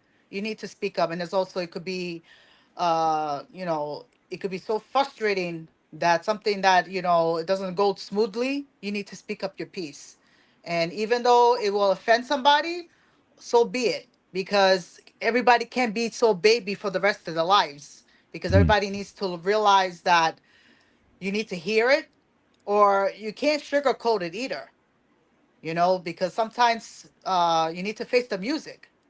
mhm. And it's frustrating because I noticed a lot of you know it's like everybody had to be tied down and everybody needs to be all cuddled and then this and that. It Mm. can't be. You have to like say you what you need to say and speak up, even though you're not gonna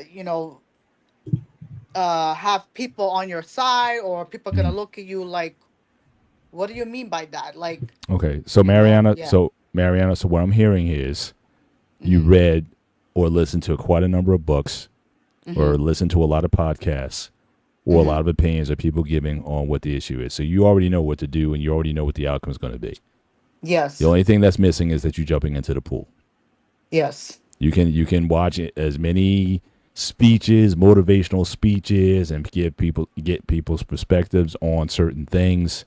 But the only way you're going to actually actualize it is actually to do it. You what you just read off is like I've heard on 1,000 different. I used to listen to a lot of motivational tapes and CDs and podcasts and Yeah. things of that nature. You already know you've Mm-hmm. made the decision. You know intellectually what Yes. this process is, and again, not worrying about people and their opinions and whatnot. But you're gonna have to jump into the pool. Yeah. Action, Yeah. Good job, action man. Look, good cures job. action cures fear. Yeah. And it doesn't matter how logical it is, and all the things you're saying. Everything you're Yeah. saying is pinpoint. But until Yeah. you make that, until you take that first step, it's not Mm-hmm. gonna, you're not gonna actualize it. So that's really the Yeah. only thing that you're missing. You're very from listening to you. You're very Mm-hmm. smart, and Mm-hmm. been given a lot of information from people who care about you, Yeah. and you're the last piece in it. You just have to do something. Now this aversion that you have, this is with everybody, like because you talk about how close your family is and whatnot. So family members you with this like this, or is it just like people at work or whatever? Or it's like you're this with everybody. You just don't. You're just a non-confrontational person. Um, this is like a mixture of both, I will say. Mm-hmm. Um, it's more like, I don't confront unless if somebody says something, I will confront. About if somebody drop my name, like not long ago, like last month. Oh, she didn't panned up. What was it? A coworker was complaining about me, and I was, I came in. I was like completely out of it. I was doing a double, and then he confronted. Oh, she didn't pan up the gravy, whatever, in a container.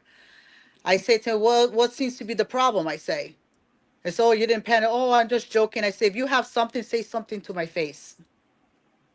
I say, Mm-hmm. I didn't get to it because I run out of energy. Mm-hmm. It's not like, oh, I didn't want to do it. Just that I told him like the line was finished late because I work at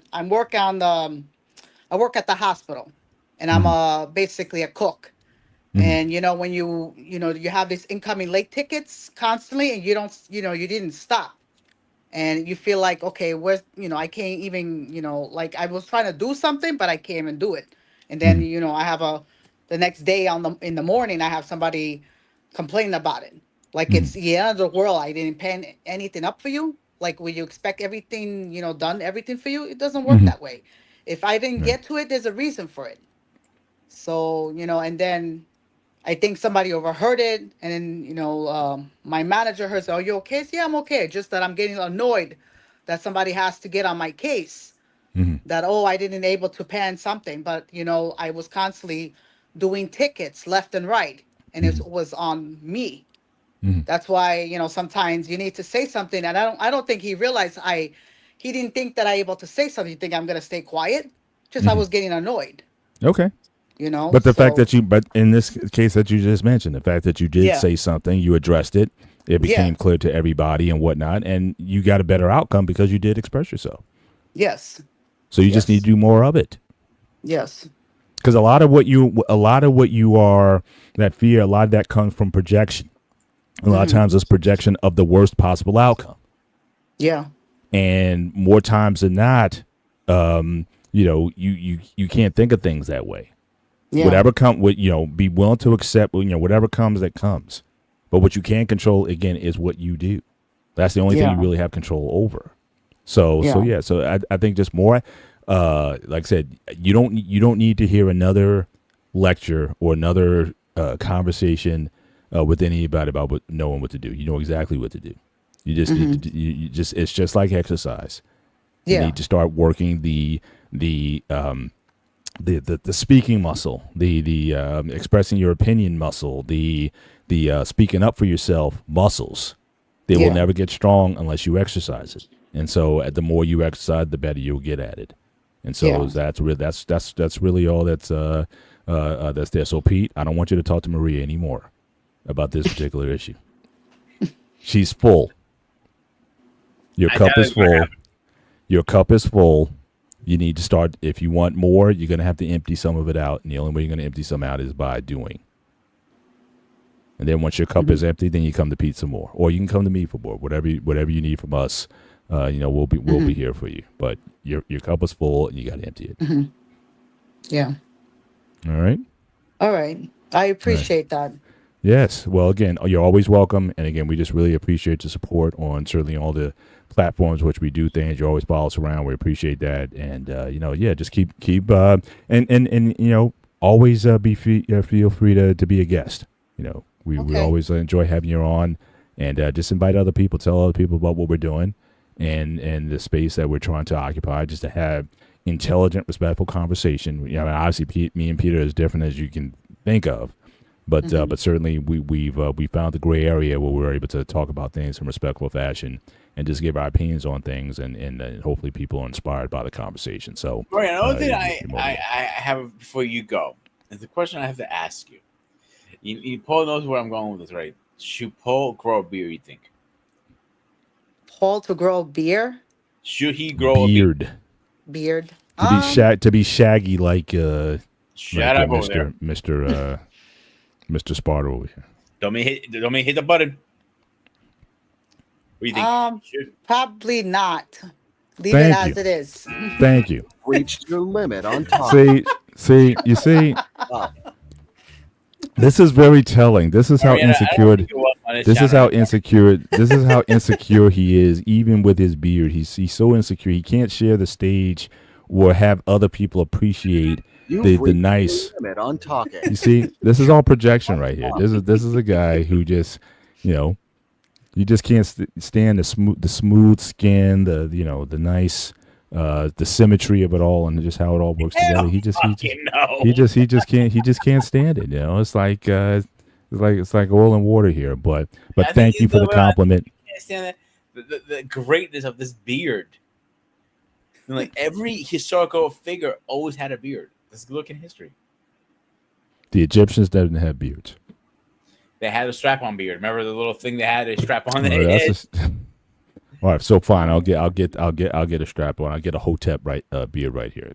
I'll have that for the next show. But I want to get back to the comments because I know certainly Jay Satori and marriage and politics have been going back and forth. So I think the question of the ages here is what we're talking about. Is again, why are pies, pizza pies? He's talking about. Okay. So R. Payne, being the engineer self, he was thinking that it was about geometry. And obviously the pi question circumference is equal to the square symbol of x pi. And that's his guess. But he's talking about pizza. Why are pizzas round now? From what I understand, pizzas always round. Sicilian pies are oftentimes square. But generally, why is a pizza round? It's just because they're made that is just because they're Actually, made that way. do your history on pizza, pizza was not invented in Italy. It was actually invented in ancient Greek, believe it or not. Okay, so you're the prime candidate. So again, from the ancient Greek perspective, And there. why are pies round? So you're the perfect person to ask. When they first came out, it was a pita bread. That's what it was. Pita bread came all different shapes and sizes. So it was just convenient. That's all it was. You know, you threw it in the air. That's what you got. Mhm. Over the years, Sicilian is really a Italian bread pizza. That's what it is, right? A lot of bread is way too much bread, in my personal opinion. Mhm. That's what it is. That's the only reason one squares one round. It's just convenience. Yeah.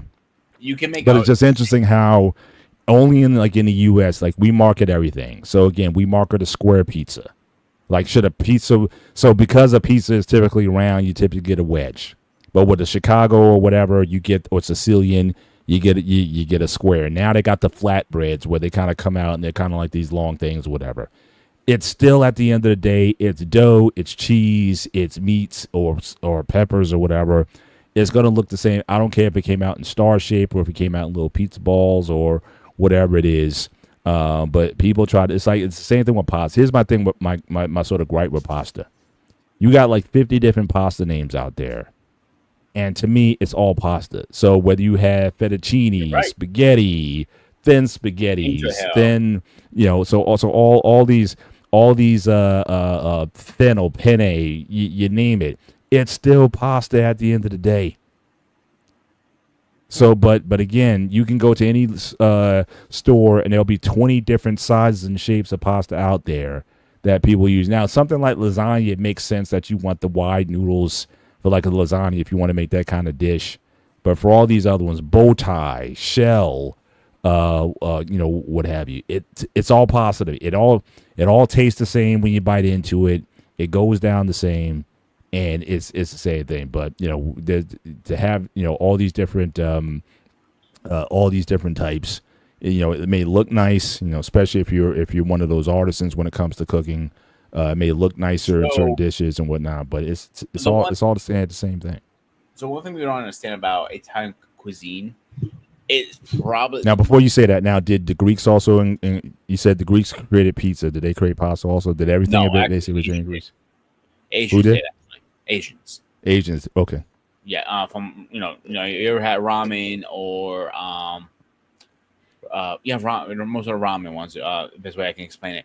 But what I was gonna say, if you're new to cooking, like any new cook who starts with me, I always start as a prep cook.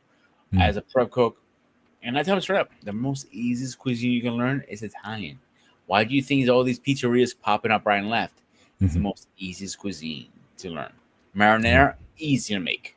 It's easy to screw up, but it's easy to make. Yeah, and it tastes. Look, I've never met one person that says they did not like Italian food, ever.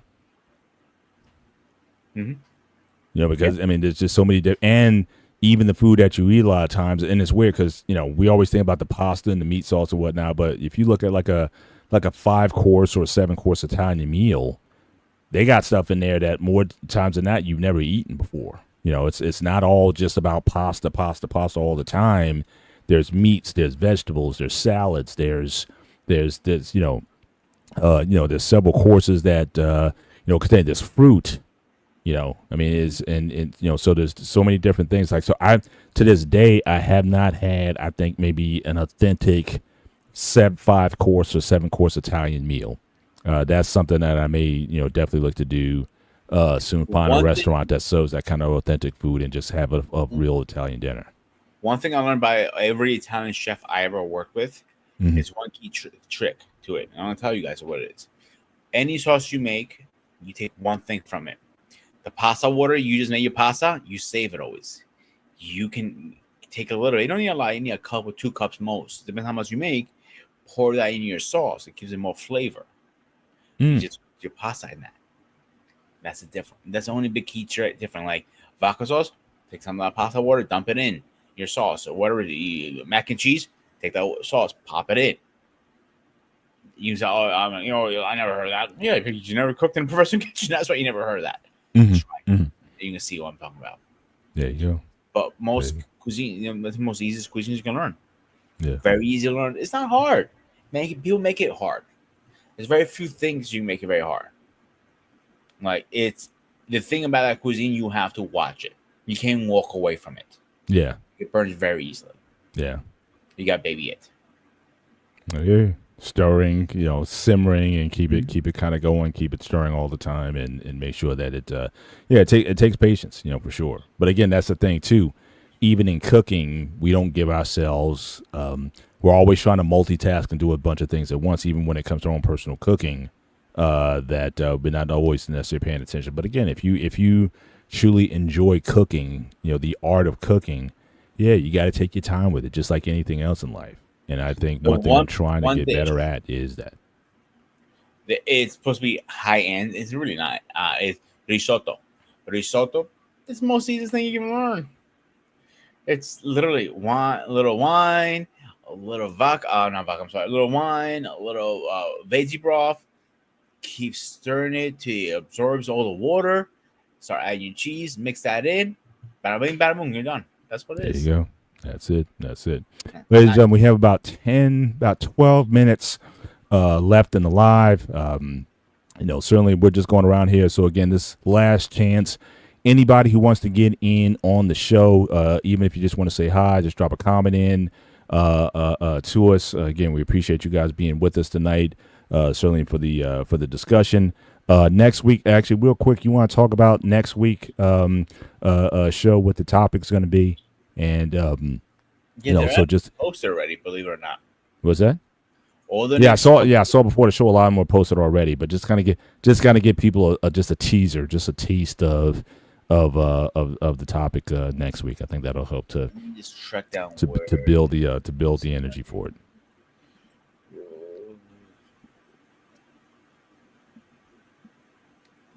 Here we are. Are you a bad parent if you put your career first? Sometimes. Yeah. Those are choices that so a lot of people are having to make, especially today. Not only just with one job, but having multiple jobs. But to me, at the same time, it's an old story because certainly growing up, especially when you had larger families, it was almost expected that certainly a father or whoever it was had to work like a ton of jobs or a ton of hours just to support the family. So I think certainly with the changing in family dynamics and what is expected of a parent today, it may feel as if you might be neglecting, but yeah, I'm definitely looking forward to that one, and so we can certainly chop that up and get some get some commentary on that, but yeah, I certainly, and we're gonna have several shows. If you go to the Black Men Unfiltered Network, a lot of the shows have already been posted. So again, we're going to have several weeks sort of backlogged where we talk about, all these different topics. We're kind of moving the show a little bit in a different direction. Like, in previous shows, we would take like a big sort of cultural issue and just sort of explain it from different cultural aspects. And that will always be a part of the show. But I think some of the things that we're going to be talking about now is going to be a bit more, things that are going to be a little bit more recent with, just I guess society that we live in. And just things that people deal with more on an individual basis. So, we're still going to keep it where we can do a cultural reference, we'll do so. But, certainly these conversations over the next several shows will be a lot more intimate. We have a couple of shows coming up. Like one I'm looking at right now is how did the music change over the years? I believe that's a culture thing, believe it honest. Like, so the culture part is never going to change with the gay area. It just, I'm tackling different subjects now too. Based on other subjects, like, me have different opinions on some things, and you guys might have different opinions. I'm just very curious of your guys' opinions on some things and post opinions. So why not chop her up online and let's see where all the opinions are coming from. Yeah, absolutely. Yeah. Mariana, like I said, just don't want to leave you out. Any other things that you have for us for this evening as we start to wind down the show? Anything on your mind? No, not really. I mean, when Peter mentioned about music, I mean, of course, the music changed throughout the years. Now, it's okay, but I noticed some music is picking up from the 70s and 80s melody a little bit. But Oh, for sure. No, you nobody. know, There has never been. And I don't think there's a 2000s or 20 aughts or 2020 sound. yeah, Like everything is kind of recycled. Everybody, yeah, rap music, for example, that was all based on 60s music, James Brown and whatnot, and people just kind of sample stuff. But I yeah, remember distinctly. There's a 50 sound, there's a 60 sound, there's a 70 sound, there's an 80 sound, and there's a 90 sound. yeah, Anything after that, I think is simply just a recycle of those previous sounds. yeah, But I don't know what a 2020s sound that is that is so distinct because because that time frame of music was actually good. Absolutely. Yeah, and also the invention and whatnot. Now I don't want to give too much of the show away, but we gotta also talk about the yeah, technology and the instruments that have certainly been introduced that have been able to create this particular sound. But what's old has certainly become new again. People we do remakes and covers and resample things from back in the day. And I honestly I don't mind that because it keeps the OGs still relating to the music and hopefully bringing in another audience. Speaking of that, I just want to say I know my wife and I talked about this last month. My wife and I, we went to a Whispers concert in Atlantic City, and you have the twin brothers, the Scott brothers. One of the brothers wasn't there, and unfortunately, just found a couple days ago this his twin brother. They started the group like I think it was like in the late '60s, early '70s. They started the group, so 50 years before me, he wasn't there. His other brother said that his health wasn't good, and unfortunately, he had passed. But it was just one thing about just being in that environment because you had them there, and you had another group from the '80s, the Force MDs, who were there, and just going around in the room, you just realize that was like one of the first times I was in an area where I kind of realized my age bracket. It was kind of not jarring, but it just my wife and I just realized like we're probably fitter than about 70% of the people in this room. Because that music from the 70s and 80s, you're talking about nearly 50 years. So everybody there is going to be from like age like maybe 50, 45, all the way up to like 75 years of age. So you had all these people who had canes or walkers or the buggies or something like that. They had problems going up the stairs, getting to their seats. And, so we felt like we were amongst an older crowd. But this is the music that we enjoy. I mean, you think about it, rap is 40 years old, or almost getting on nearly 50 years old. Club house music came out in the mid 80s into the late 80s from Chicago. That's 40 years old. So, yes, like all these genres that my wife and I to this day still enjoy, they're coming from older artists. And when you get into these, you go on any kind of old school club or house jams in the parks or whatnot. We just went to something for Juneteenth, and you just realize like all this music that we're still bobbing to, it's like everybody is older.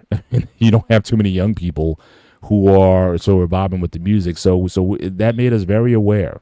But at the same time, it also made us very appreciative for, again, we're very health conscious. We're both very fit conscious. Yes, we have our bumps and bruises, and we have things that don't work the way they still used to. But it definitely made me more appreciative of health and to recognize that, health is your ultimate wealth, and to take care of that, to train, to be strong, to be physically strong, not because you want to just squat 300 pounds put 300 pounds on your back, but just that when you're sitting on your throne that you can get up without assistance. There's just certain physical functions that you'd start to take for granted until you get older, when you realize those things become harder to do. And so, it was just a reminder just to, in terms of the importance of being physically fit to do the day-to-day tasks that we take for granted and still be able to move and have agency in our bodies. And so again, certainly with the passing of Walter Scott from the Whispers, I believe he was 80. I think it was 80, 81 years old. Wow. Certainly, you become aware of your mortality and the importance of being fit and being able to have function. So I just wanted to kind of drop that in, certainly as we come towards the end of the show. And I'll probably leave that as sort of my final thought. Certainly on this call in, it's got about 5 minutes before we shut this thing down for good. But Mariana, as always, appreciate you coming up. You're always welcome. And, again, action cures fear. And your cup is full, and you better start emptying some cups next.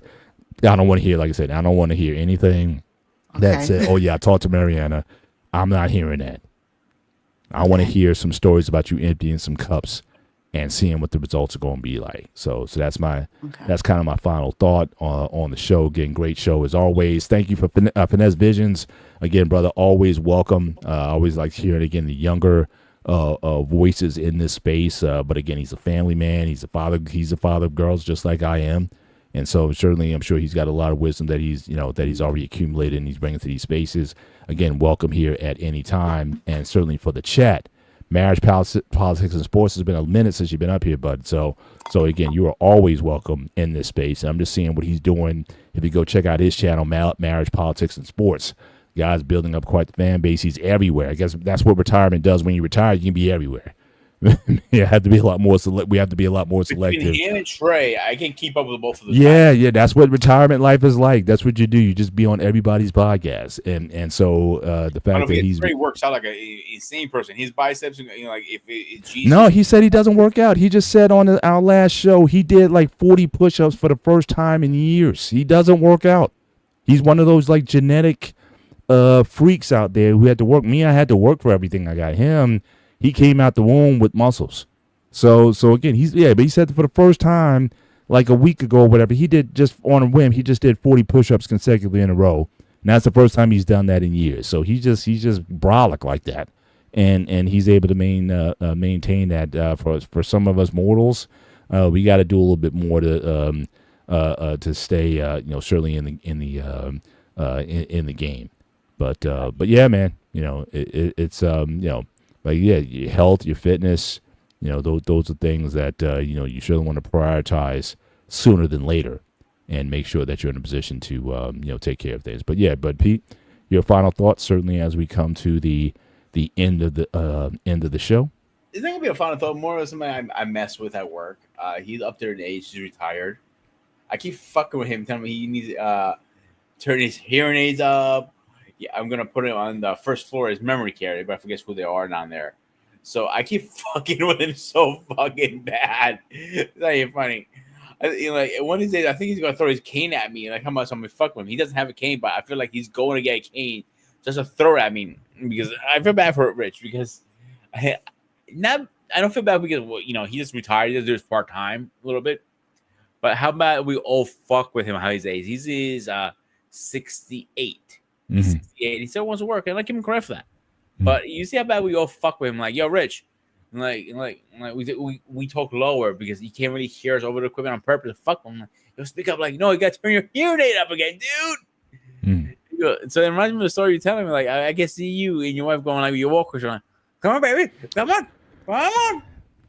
Yeah, as much as we can avoid it, we're trying to do that. But it's going to catch up to all of us. I mean, my fingers are starting to get a little arthritic now and whatnot. When I can still grip and do all my work or whatnot, but typing, doing this, certainly starts to wear down over time. Like my hands will be the first thing going to go because that's what I use all day long. Yeah. So you always got to be mindful of that. But again, you do as much as you can for as long as you can.